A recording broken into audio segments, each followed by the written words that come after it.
Hi guys! Good morning! So for today's vlog, papalitan natin yung faucet ni ate kasi kinakalawang na. Pakita ko sa inyo. Ayan. So, matagal na kasi ito tsaka hindi naman good quality yung nabili ni Amang. Alam naman natin yung mga oldies kung saan sila makakatipid. Ayan. So ito, bumili ako ng mas modern. Isang set siya. So, meron na din siyang ganito. At ito yung faucet. Ayan. So, maganda siya kasi pwede mo siyang i-move.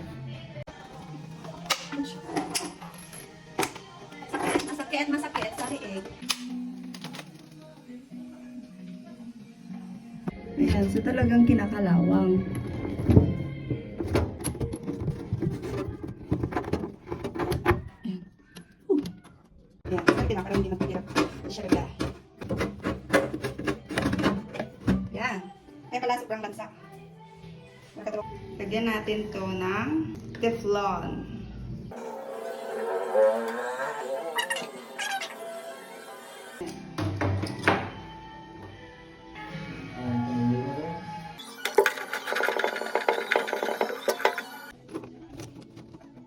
Ayan, nailagay na natin. So, the moment of truth.